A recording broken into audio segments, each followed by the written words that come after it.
Sur la diapositive de titre, juste 3 petites photos qui pour moi sont assez emblématiques par rapport à la COP21. En fait, j'ai commencé à m'intéresser au sujet gaz à effet de serre, carbone, changement climatique, etc. Quand je faisais mes études début des années 2000. J'assistais à des conférences, je faisais... Enfin voilà, c'est un sujet qui m'intéressait beaucoup. Et en travaillant chez CETEC, j'ai eu l'occasion d'aller au Bourget à la COP21. Et donc cette première photo, c'est en arrivant sur place devant la zone bleue où se jouent les négociations, où vous avez tous les drapeaux de tous les pays, vous avez des gens de tous les horizons, de toutes les nationalités qui passent, des moines, des gens en costume, enfin voilà, plein de tout un monde quoi qui est présent, et c'est vraiment enfin du coup voilà, pour moi de m'être retrouvée là, c'était assez fort. La deuxième photo, c'est bon, le contexte est un peu plus triste, c'est que la COP 21 a eu lieu à partir de fin novembre, quelques jours après les attentats du 13 novembre. Et il devait y avoir normalement une grande marche organisée pour le climat par les ONG, la société civile, qui, avec la procédure d'état d'urgence, a été annulée. Et cette marche a été remplacée par une manifestation symbolique où tout le monde a déposé ses chaussures, ses souliers sur la place de la République. On a notamment vu les chaussures de Marion Cotillard, François, de Ban Ki-moon, enfin voilà. Et puis troisième photo, juste c'était à l'intérieur de la COP 21 de la zone du pavillon des solutions. Alors la présentation, elle est en 3 grandes parties. Les 2 premières parties, ce sera assez rapide. C'est voilà, de vous donner quelques définitions préalables, un peu des éléments de contexte pour comprendre de quoi on parle. Une deuxième partie, plus sur quelques enseignements généraux de la COP21. Et puis la troisième partie, plus vraiment sur les enseignements pour CETEC, et puis voilà, dans l'exercice de nos métiers, comment on peut le ressentir. Je vous préviens tout de suite, hein, je ne suis pas Nicolas Hulot, Al Gore ou quoi, c'est pas du tout, voilà, c'est pas du tout l'objet de ma conférence, mais j'essaie juste de retranscrire un petit peu, de façon un petit peu structurée, toutes ces choses dont on a beaucoup parlé ces derniers temps. Alors sur les quelques éléments de contexte et de définition préalable, en fait, un petit historique. En 1988 a été créé le GIEC, le groupement d'experts intergouvernemental sur l'évolution du climat. Ils ont publié un premier rapport en 1990. 2 ans après, sommet de la Terre à Rio, la maison brûle, nous regardons ailleurs, je crois que c'était ça les termes. On ouvre à la signature la Convention cadre des Nations Unies sur les changements climatiques. C'est un texte qui aujourd'hui compte 195 parties. Et ces parties, c'est ce nom de partie, c'est celui qu'on retrouve dans ce qu'on appelle la COP, c'est la conférence des parties, c'est-à-dire l'occasion à laquelle les parties signataires de la Convention cadre des changements climatiques se réunissent. Donc ces parties se réunissent pour la première fois à Berlin en 1995 et on débute les négociations pour renforcer les actions à prendre pour lutter contre les changements climatiques. Assez rapidement, en 1997, à Kyoto, au Japon, on adopte le protocole de Kyoto, qui notamment met en place les mécanismes de développement propre et un mécanisme financier pour lutter contre les changements climatiques. Donc, adopté en 1997, il entre en vigueur en 2005, en février 2005. Parce qu'en fait, et comme on va le voir là, pareil pour l'accord de Paris, entre le moment où le texte est adopté et le moment où il entre effectivement en vigueur, se joue tout un tas d'étapes qui sont nécessaires avant que le protocole puisse effectivement rentrer en jeu, en œuvre. Ce protocole de Kyoto définissait une première période de contrainte sur 2008-2012. En 2000, bon, il s'est passé un certain nombre d'années. En 2009, Copenhague, fameuse conférence qui a été vécue comme un échec. On rattrape les choses tant bien que mal en 2012 à Doha, où on prolonge de justesse le protocole de Kyoto jusqu'en 2020. Et là, se met en place toute une mise en marche et une volonté de travailler sur l'après 2020. Et en 2015, l'objectif vraiment en 2015 à Paris de la COP21, c'était de parvenir à signer un accord universel qui jetterait les bases du prochain régime climatique pour le post-2020, donc après 2020. Après Kyoto, qu'est-ce qui va se passer ? Vu qu'on n'est pas très nombreux, si vous avez des questions, n'hésitez pas à me les demander sur le coup. Donc cet accord, dans ses grandes lignes, qu'est-ce qu'il contient ? Le grand objectif qui est de contenir l'élévation de la température moyenne de la planète en dessous de 2 degrés par rapport au niveau pré-industriel qu'on avait en gros au début du 19e siècle, et poursuivre l'action pour limiter l'élévation à 1,5 degré.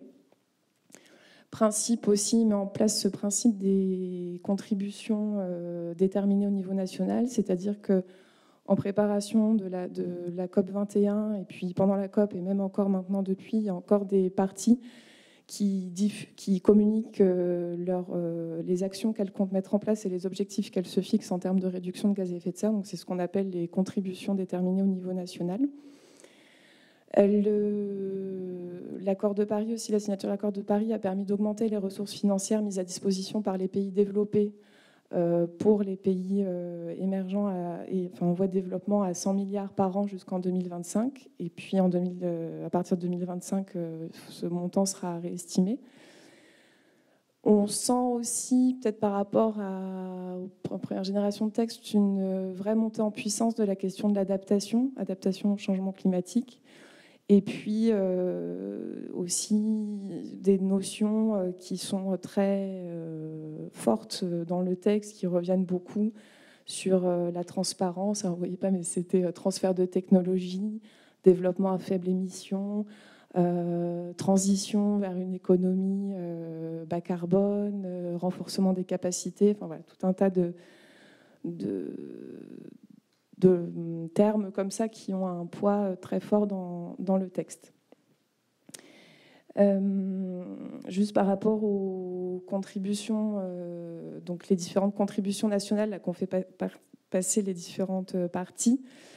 Pour l'instant, on s'est fixé un objectif de 2 degrés. On se rend compte qu'a priori, pour l'instant, les contributions qui sont déterminées au niveau national sont pas tout à fait assez ambitieuses pour réussir à parvenir à ces 2 degrés. Donc voilà, il y a encore du travail. Mais bon, on est sur le bon chemin. Quelques exemples de contributions pays. En fait, j'ai choisi des pays emblématiques,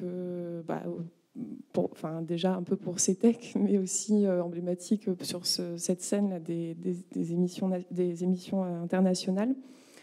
On a différents types de contributions. On a des contributions en émissions brutes qui fixent des objectifs à 2025, 2030 par rapport à 90. 90, c'était l'année de référence qu'on avait dans Kyoto déjà. Donc, par exemple, Monaco, moins 50% d'émissions entre 90 et 2030. L'Union européenne, moins 40%. La Russie, 25 à 30%. Après, on a des pays qui soit ont été un petit peu réfractaires par rapport à Kyoto, ou des pays émergents qui, eux, se fixent plutôt des objectifs à partir de 2005. Donc c'est le cas, par exemple, des États-Unis, entre 26 et 28%, le Brésil, 37%, le Canada, 30%. Et puis, on a les pays, par exemple, comme la Chine et l'Inde, où là, on ne fixe pas d'objectifs en termes de réduction brute d'émissions, mais on se fixe des objectifs en termes de réduction de l'intensité carbone, c'est-à-dire en gros le poids carbone d'une unité de PIB. C'est-à-dire que pour la même production, production intérieure brute, on émet moins de carbone. Voilà. Donc c'est le cas par exemple de la Chine et de l'Inde. Pour comprendre un peu mieux ça, là c'est deux graphiques qui illustrent l'évolution des émissions. Donc là vous avez en haut les émissions brutes. On part de la base 90. Donc on voit qu'effectivement, on a globalement une tendance au mieux à la stabilité et au pire à une explosion. Et en fait, quand on ramène par rapport au PIB, qu'on parle d'intensité carbone, et ben, quand on prend notamment le cas de la Chine, on voit que depuis les années 80, en fait, la Chine a fortement diminué son intensité carbone. Et là, par rapport aux objectifs qu'elle s'est donnés, doit encore continuer à le faire. Si on revient, si on se remémore là, enfin, faut se rendre compte que 30 ou 40% par rapport à 90, il faut quand même qu'on infléchisse un peu la tendance, quoi. On n'y est pas encore.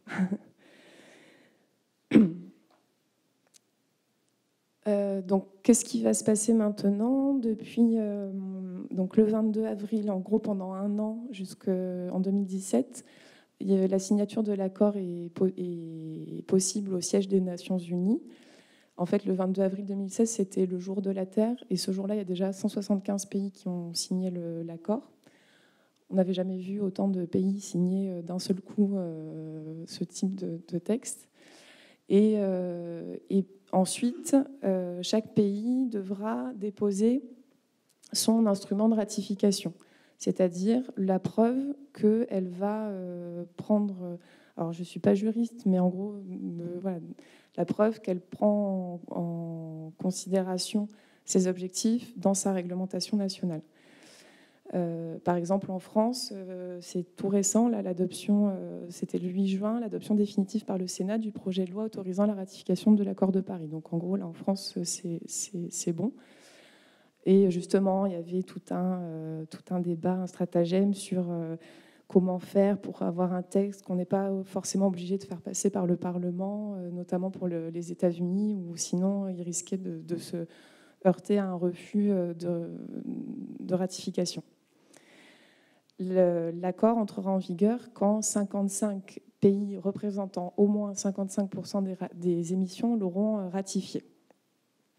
Alors, vous ne les voyez pas très bien, j'avais mis quelques photos de ce jour-là, du 22 avril aux Nations Unies, avec Leonardo DiCaprio, qui avait déjà l'Oscar du meilleur acteur. Alors maintenant, il a l'Oscar du meilleur discours.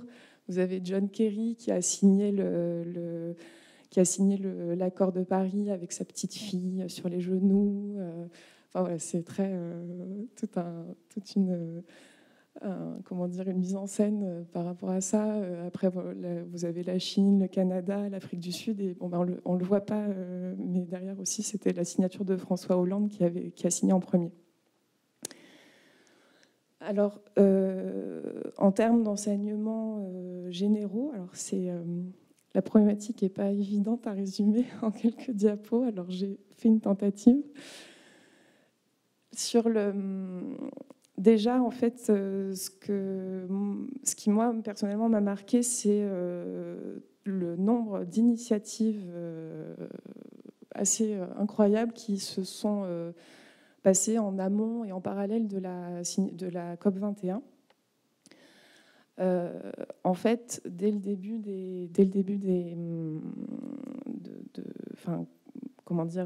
un an avant, quand on savait que la France allait prendre la présidence de la COP21, l'objectif, vraiment, le message politique, c'était de dire on veut faire une conférence qui soit une conférence des solutions et pas une conférence des contraintes. Voilà. Donc, et c'est vraiment dans cette optique-là que se sont fait les choses, notamment à Lima. La COP20, c'était à Lima, au Pérou. Il a été décidé de créer sous la houlette donc des ministères péruviens et français et du secrétaire général des Nations Unies, un plan d'action Lima-Paris qui a été donc initié en septembre 2014. Et l'objectif qui est inédit pour ce type de démarche, c'est de rendre visible et d'intégrer aux discussions internationales des engagements et des actions de la société civile. On ouvre le champ et les débats aussi à la société civile et pas que aux institutions gouvernementales. Donc c'est une évolution quand même assez importante. Et donc du coup, tout au long de l'année 2015, il y a eu plein d'engagements qui ont été pris et tout ça a été présenté lors de la COP21. On a eu aussi des événements préparatoires ou simultanés à la COP21 assez importants qui ont rameuté beaucoup de monde. Il y a eu la MEDCOP 21 à Marseille en juin 2015 qui était vraiment centrée sur les pays méditerranéens. Il y a une grande consultation internationale avec une méthode danoise que je n'ai pas encore très bien compris le principe, mais qui permet de prendre en compte des contributions simultanées d'un très grand nombre de personnes en même temps. En juin 2015, il y a eu un grand sommet à Lyon, climat et territoire, en juillet. Pendant la COP21, il y a aussi eu un sommet des élus locaux pour le climat. Et il y avait le maire de Rio de Janeiro, de Londres, de tout plein de grandes villes. Donc, enfin voilà, beaucoup d'initiatives en parallèle. Et quelques exemples pris au fil de l'eau et puis un petit peu en rapport avec nos métiers. Par exemple, pour Hydratec notamment, le pacte international de Paris pour l'eau et l'adaptation dans les bassins des fleuves, des lacs et des aquifères. L'idée, c'est de permettre de développer des outils qui permettent de mieux prendre en compte et quantifier les impacts des changements climatiques sur les cours d'eau et les lacs aquifères. Ça s'adresse notamment surtout aux comités de bassin. En termes d'énergie renouvelable, là où ça peut toucher plusieurs sociétés chez nous, une grande initiative pour l'énergie renouvelable en Afrique, avec le développement de 300 gigawatts d'ici 2030 sur le continent. Il y a déjà eu 10 milliards de dollars promis par certains pays du G7, par la Commission européenne et par la Suède. Plus localement, à Paris, une grande charte Paris Action Climat qui est signée par 31 entreprises. On retrouve des entreprises du bâtiment, de l'hôtellerie, de l'énergie, enfin assez variées. Il y a eu, alors sur la filière béton, j'ai réussi à trouver quelque chose. Il y a eu une contribution qui s'appelle 21 paroles d'experts qui concerne des engagements intéressants en termes de climat pour cette filière-là. Et puis aussi, ça finalement, on s'est bien rattrapé, entre guillemets, parce qu'au début, les océans étaient un petit peu oubliés de toutes ces négociations internationales et de ce sujet du changement climatique. Et l'UNESCO a lancé en 2015 la plateforme Océan et Climat, qui regroupe un certain nombre de pays et qui a permis vraiment de faire progresser la prise en compte de ce puits important de carbone et qui joue un rôle assez majeur dans les mécanismes du climat à l'échelle planétaire. En France, surtout, c'était avant la COP21, mais je pense que le fait que la France accueillait la COP21 a permis de booster un petit peu les engagements sur ces sujets. Mais l'année 2015 a été marquée par l'adoption de la loi Transition énergétique et croissance verte, qui a été publiée en août. Il y a déjà plusieurs décrets d'application qui ont été pris. Il y en a d'autres qui sont encore en attente. Cette loi fixe des objectifs assez ambitieux en termes de réduction des émissions de gaz à effet de serre et d'énergie. 40% de moins d'émissions de gaz à effet de serre en 2030 par rapport à 90, 30% de consommation d'énergie fossile en moins par rapport à 2012, une part d'énergie renouvelable qui passerait à 32% de la consommation d'énergie finale, 40% de la production d'électricité. Diminuer la consommation d'énergie finale de 20% et baisser la part du nucléaire à 50% à l'horizon 2025. Cette loi, elle est assez structurante parce qu'elle va toucher beaucoup de secteurs d'activité, notamment l'énergie, le bâtiment, les travaux, le BTP, les secteurs des déchets, réseaux de chaleur, etc. Donc c'est un texte assez important sur ces sujets. Voilà. Donc si maintenant on zoome un peu plus par rapport aux activités qu'on a chez nous, chez CETEC. Donc pour préparer cette partie-là, je vous préviens qu'elle ne vise pas du tout à être exhaustive, parce que c'est difficile de résumer en quelques diapos toutes les activités, tous les projets possibles, imaginables qui concernent ces sujets-là. Et pour préparer ça, j'ai fait quelques entretiens préalables avec certains collaborateurs du groupe, et je vais essayer de les synthétiser du mieux que je peux. En fait, pour cette partie, je vais la présenter en 2 temps. Il y a d'abord ce qu'on fait en interne au quotidien dans les bureaux, qu'on soit ingénieur, assistante, métier support, c'est des choses qui nous touchent tous, quels que soient nos métiers. Et puis après, dans un deuxième temps, je parlerai plus d'applications concrètes et de projets concrets sur lesquels on a été amené à travailler. Alors, en interne, déjà, en fait, il y a un certain nombre d'initiatives et de démarches qui sont prises pour réduire l'impact environnemental dans notre utilisation des bâtiments. On a ce bâtiment ici à Centrale-Seine, on a aussi un bâtiment assez important à Lyon, le bâtiment cristallin. Donc dans ces bâtiments, on a une consommation, un suivi mensuel et assez précis et sur plein de dimensions. Il ne s'agit pas juste de suivre les factures d'EDF. Un suivi mensuel des consommations énergétiques qui est fait par CETEC Smart Efficiency. On a une gestion des déchets avec la tenue d'un registre assez poussé. Et puis, on a obtenu récemment, c'était en avril, la certification HQE utilisateur dans sa version 2 pour Centrale-Seine. Alors, si j'ai bien compris, pareil, je ne suis pas une spécialiste, mais si j'ai bien compris, la certification HQE utilisateur, c'est loin d'être évident à avoir. Autant la certification HQE au moment de la construction, finalement, il suffit de respecter le référentiel, etc. C'est moins compliqué. Par contre, dans l'utilisation après quotidienne du bâtiment, c'est moins évident. Ces éléments sont disponibles, notamment l'attestation HQE est disponible dans GDoc, dans la rubrique document type CETEC. Il y a un fichier qui s'appelle PAC-RSE, un zip qui contient notamment ces éléments-là, qui contient aussi des éléments sur le bilan carbone que je vais vous présenter après.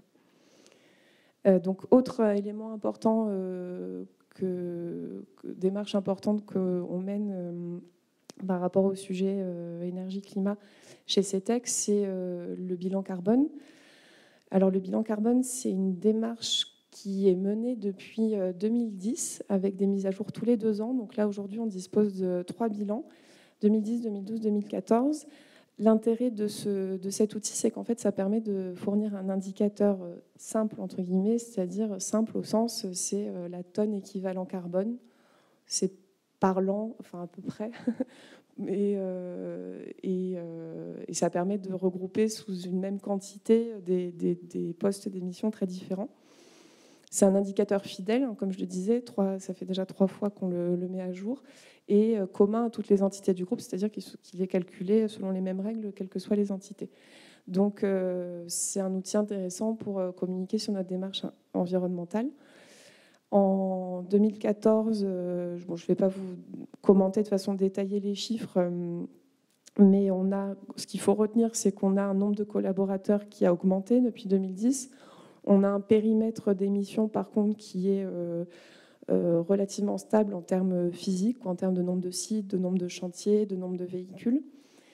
Et le bilan carbone va nous permettre de calculer les émissions de gaz à effet de serre liées à différents types d'activités qu'on peut être amené à faire, nos déplacements professionnels, les achats de fournitures, de services qu'on est amené à faire pour exercer notre métier, les déplacements domicile-travail, les investissements ou immobilisations, c'est-à-dire le bâtiment, le bureau, le PC, l'imprimante, enfin tous ces investissements qu'on fait pour du matériel qui nous dure plusieurs années. Et puis, bien sûr, les émissions liées à la consommation d'énergie pour la chaleur et la climatisation. Les résultats en 2014 montrent qu'on confirme toujours la tendance de diminution des émissions unitaires, c'est-à-dire que ramené à un salarié, on émet de moins en moins de dioxyde de carbone, enfin de gaz à effet de serre. Donc c'est, quand je disais tout à l'heure, voilà, notre intensité carbone diminue, mais comme je vous ai dit auparavant, le nombre d'ETP augmente. Donc finalement, en émissions totales, on continue un petit peu à augmenter, mais c'est quand même contenu. Par rapport à d'autres bilans que j'ai pu consulter, que j'ai pu regarder dans des secteurs équivalents, le point qui est vraiment remarquable chez CETEC, c'est la très forte utilisation des transports en commun et des modes doux pour les déplacements domicile-travail. Et ce qui s'explique notamment grâce au fait qu'en fait quasiment tous nos sites sont à proximité de gares ou de gares, oui évidemment. Notamment, par exemple, pour les déplacements professionnels, on fait quasiment 50% des kilomètres en train, ce qui est quand même assez notable. Et puis, concernant plus particulièrement l'énergie, on a des émissions qui montrent une tendance constante à la diminution. Donc, voilà, les efforts de suivi dont j'ai parlé tout à l'heure, de contrôle de ce poste-là, se constatent dans les résultats quand on fait le bilan carbone. Voilà. Au global, les gros postes d'émission chez nous, c'est les déplacements professionnels. On se déplace énormément chez CETEC. Les achats de fournitures de services et dans une moindre mesure les déplacements domicile-travail, les immobilisations. Finalement, la consommation d'énergie, c'est assez minoritaire dans le bilan total. Donc voilà pour les démarches en interne pour notre activité quotidienne. Et maintenant, on va balayer ensemble quelques expériences dans différentes entités. Donc, comme je disais, ce n'est pas exhaustif. Si vous avez d'autres idées ou expériences que vous souhaitez partager, n'hésitez pas. On a essayé de parcourir, par contre, tous les secteurs possibles d'intervention, c'est-à-dire les questions d'atténuation. Je diminue mes émissions de gaz à effet de serre. Les questions d'adaptation, les changements climatiques sont là, je m'y adapte. Et la capture de CO2, c'est-à-dire on émet du CO2, on essaye de le capter pour diminuer ces concentrations dans l'atmosphère. Donc, alors, chez CETEC International, l'entretien était intéressant parce qu'en fait, il montrait que finalement, la COP21, pour l'instant, il ne ressentait pas vraiment d'effet direct, mais par contre, il constatait vraiment une montée en puissance des sujets énergie-climat, en gros, qu'il identifiait depuis à peu près 2011, avec notamment un moteur qui a été la démarche route durable mise en œuvre par le département du Nord, qui depuis est devenu HQE Infrastructure. Donc c'est des sujets sur lesquels CETEC International intervient. Et du coup, ils ont plusieurs expériences de développement d'outils, de démarches développement durable sur des projets routiers, des projets ferroviaires, Valenciennes, le plan Rail Auvergne, Donge, la 16. Ils ont même développé en interne un outil bilan carbone infrastructure.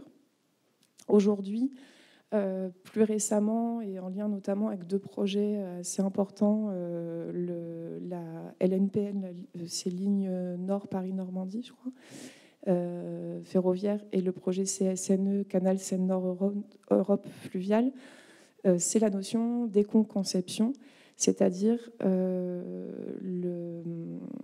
mener des réflexions qui permettent de limiter, d'identifier en amont les éléments les plus impactants et de les limiter avant la construction effective du projet. Alors notamment sur CSNE, ils sont en train, là, ils ont une stagiaire qui travaille sur le développement d'un outil en appui de la démarche d'éco-conception sur ce canal. Cet outil, l'idée, c'est de comparer sur le plan environnemental différentes solutions pour des postes d'émission vraiment très précis. Les écluses, les revêtements, enfin les solutions mises en place pour l'étanchéité, les ponts, etc. Donc pour des postes d'émission vraiment précis, on compare ainsi plusieurs solutions. Il fallait faire un choix dans les indicateurs à prendre en compte. On ne pouvait pas tout prendre en compte. Ceux qui ont été retenus, c'est sur l'aspect ressources, l'énergie, l'eau, la production de déchets, et sur les impacts, l'épuisement des ressources et le changement climatique. Donc voilà déjà un premier exemple.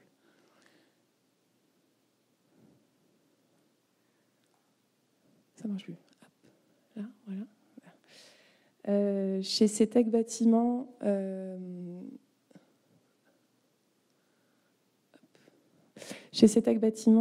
on a échangé sur une expérience assez intéressante menée récemment à Champs-sur-Marne dans le cadre d'un projet de construction sur l'îlot Descartes. L'idée, voilà, vraiment d'un démonstrateur de la ville durable. C'est un projet qui doit permettre la construction en tout de 22 000 m² de logements étudiants, bureaux, commerces, parking.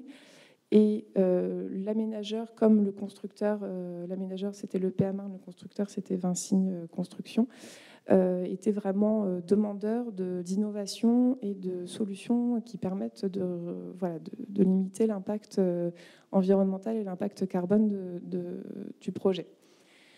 Alors finalement, après beaucoup de différentes études, on retrouve des choses assez classiques entre guillemets, c'est-à-dire un îlot BPOS, c'est-à-dire énergie positive. Ça veut dire que les bâtiments consomment moins d'énergie que ce qu'ils en produisent. La construction d'une tour de 10 étages en bois, en ossature bois, ça c'est quelque chose qui pour l'instant ne s'est jamais fait.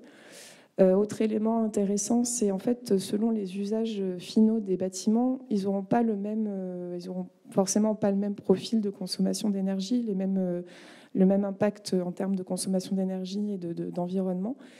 Et l'idée, c'est de concevoir des bureaux qui peuvent évoluer soit de bureaux vers des logements, soit de logements vers des bureaux. Alors du coup, moi j'ai appris qu'en fait les bureaux, on prévoit plutôt des hauteurs sous plafond de plus de 3 mètres, 3,3 mètres. Les logements, on est plutôt sur 2,50 mètres aujourd'hui.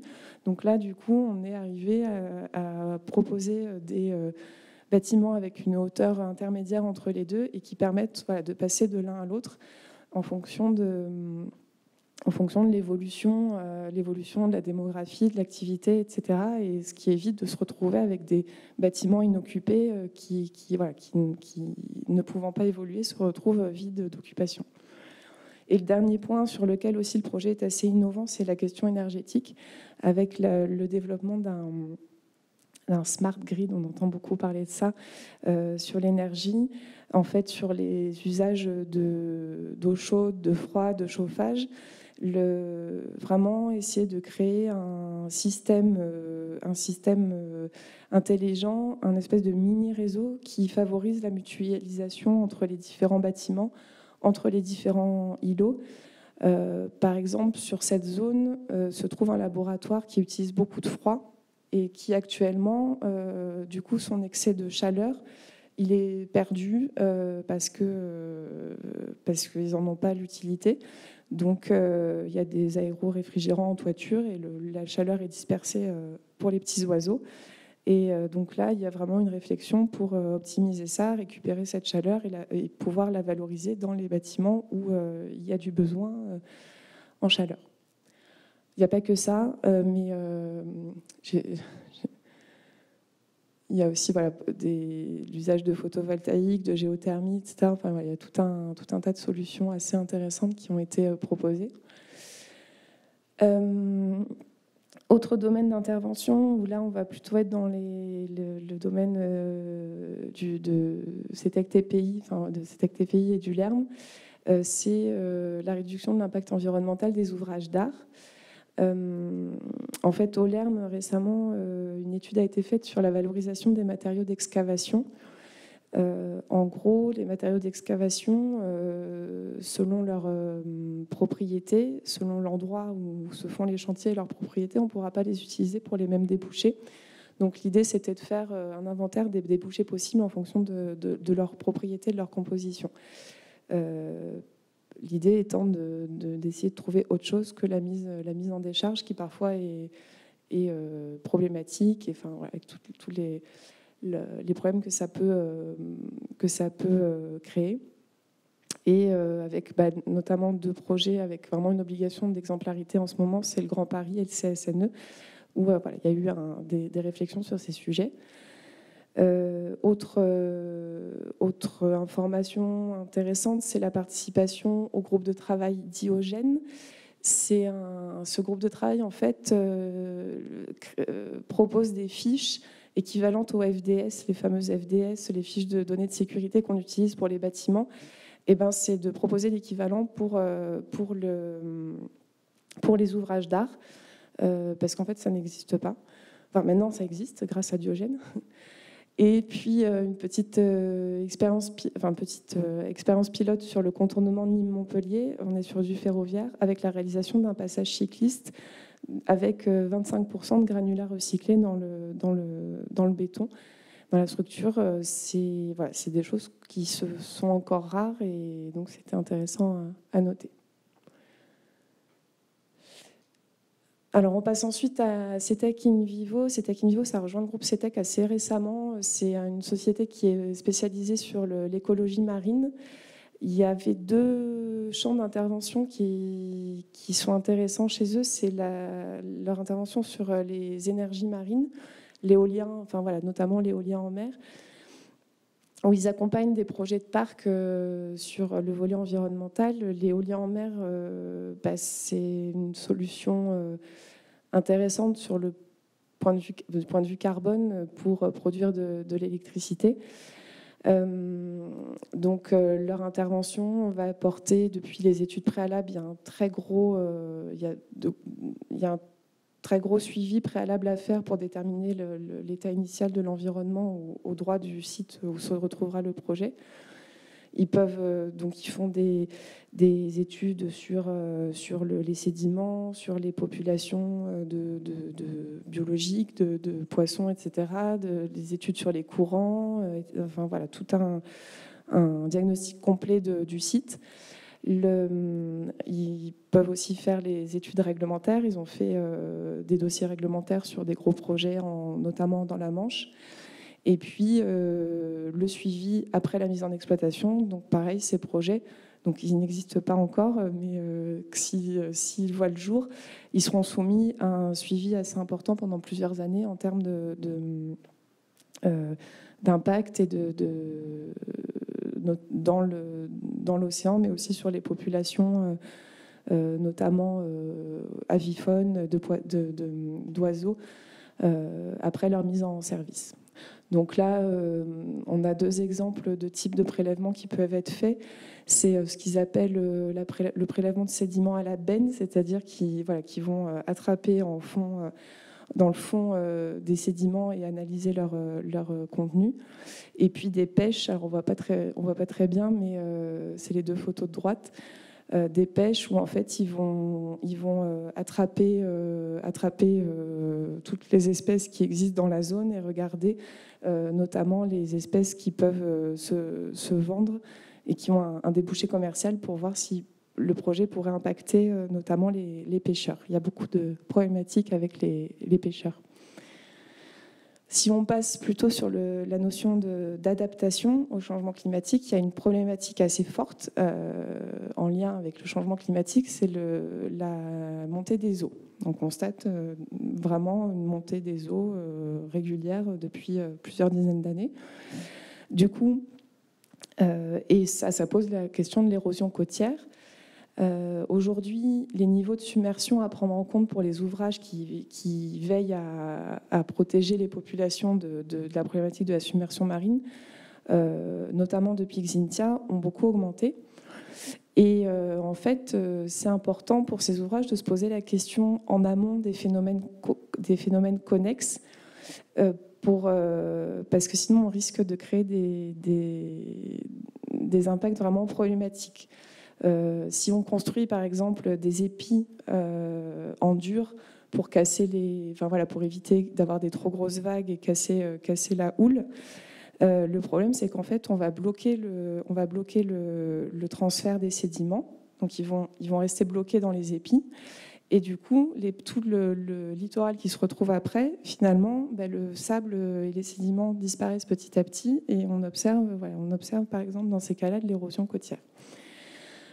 Du coup, il existe des solutions qui permettent plus douces, qui permettent à la fois réduire cette problématique de submersion marine, tout en essayant de perturber le moins possible les transferts sédimentaires et le mouvement des sables.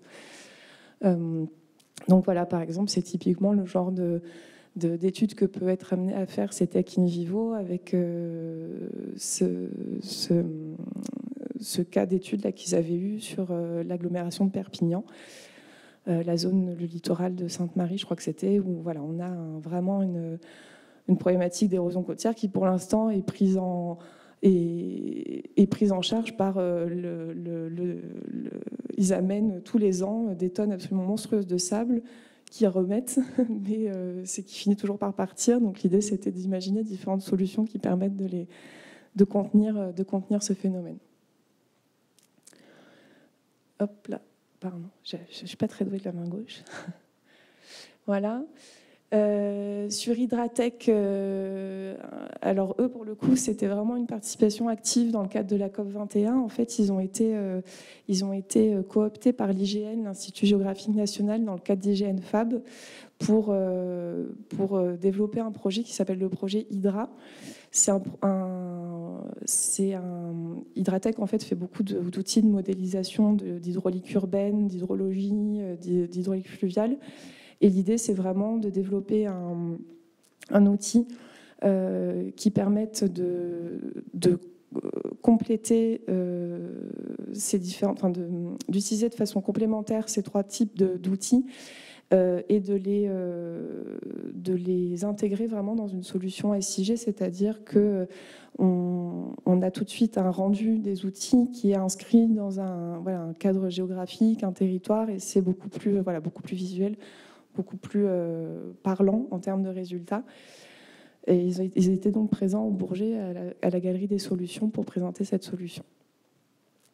Je ne vais pas vous la commenter en détail parce que j'avoue que c'est un petit peu compliqué, mais voilà, vraiment. En tout cas, c'est par rapport à l'intérêt de ce genre d'outils, c'est en termes de rendu. Ça permet d'avoir plutôt que des résultats classiques de modèles, on a tout de suite des choses appliquées, que ce soit de la visualisation d'impact d'inondation, de l'application en temps réel pour mieux prévoir les crues, la gestion des ouvrages ou la gestion de crise. C'est vraiment la notion de permettre tout de suite d'utiliser les résultats du modèle sous une forme vraiment appliquée. Voilà. Et sinon, donc sur le dernier volet, un peu de la notion de capture du CO2, toujours on revient au LERM, déjà dont on avait parlé tout à l'heure. Le stockage, le LERM a été amené à travailler sur le stockage du CO2 en profondeur. Il y a différentes grandes multinationales pétrolières qui se posent la question de remplir leurs vieux puits pétroliers en fin de vie par du CO2. Du stocker du CO2. Et là, l'idée, c'était de mettre au point des bouchons de ciment. En fait, donc on remplir le puits et mettre un bouchon de ciment et étudier en fait le comportement des matériaux et être sûr qu'ils vont résister, parce que finalement, on va avoir un milieu très acide, à haute température, et donc les matériaux doivent résister à ce type de conditions un peu extrêmes, quoi.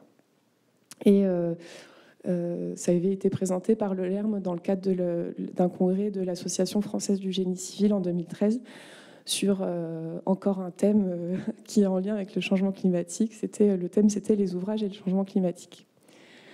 Donc voilà, donc ils ont fait tout un tas de tests en laboratoire pour justement étudier le comportement des matériaux avec différentes situations de concentration de CO2, de température, de pression.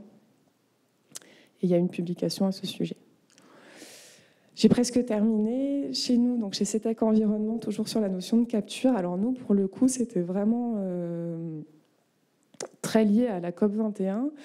En fait, on travaille avec le CICTOM. Le CICTOM, c'est l'agence parisienne de traitement des déchets. On travaillait avec eux sur leur traitement des fumées. C'est un projet qui avait commencé fin 2014, quelque chose comme ça. Oui, même avant, début 2014. Et on travaillait sur le traitement des fumées. Et peu à peu est venue l'idée d'améliorer encore ce traitement en essayant d'en capturer le CO2 qui est contenu dans les fumées de l'incinérateur. Et voilà, trouver une solution qui réduise encore plus l'impact de l'incinérateur en termes de CO2. Donc ce projet a vu le jour. C'est un projet de R&D qui s'intitule « Production de bioplastique à partir de carbone capté sur les fumées d'incinération de déchets ménagers ». Et pour ce projet, donc nous, on est coordinateur du projet. Notre client, le financeur, c'est le CICTOM. Et on a des partenaires en provenance de différents instituts de recherche à l'international. L'École polytechnique de Montréal, Armin, qui est un laboratoire des mines de Paris, KTH à Stockholm, l'Université d'Almeria et un centre technique, le SP, en Suède. Donc un projet international intéressant. En fait, l'objectif du projet, c'est de proposer une solution de capture de CO2 à partir de microalgues, donc plutôt une solution biologique. Et ces microalgues pouvant ensuite être valorisées pour produire de la matière à valeur ajoutée, en l'occurrence du plastique. Alors, sur le papier, ça a l'air très simple. On prend... on imagine voilà, la sortie de l'incinérateur de déchets. On prélève des fumées, on prélève des eaux qui peuvent être en provenance soit de la Seine, soit encore mieux des eaux usées. Tous ces effluents sont traités, récupérés et permettent de fournir à nos microalgues des nutriments. Les microalgues grandissent, on les collecte et on les transforme via une polymérisation. On les transforme soit en combustible, soit en matériaux. Et le reste est valorisé sous forme de biocarburants.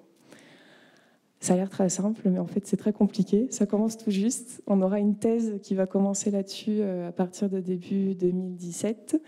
Et là, on est dans une étape préalable d'identification de souches de microalgues qui pourraient convenir par rapport aux conditions de culture qu'on va leur imposer, parce que voilà, des fumées d'incinérateurs et des effluents d'eau usée de la ville de Saint-Ouen, c'est pas forcément très simple comme milieu pour grandir, quoi. Voilà.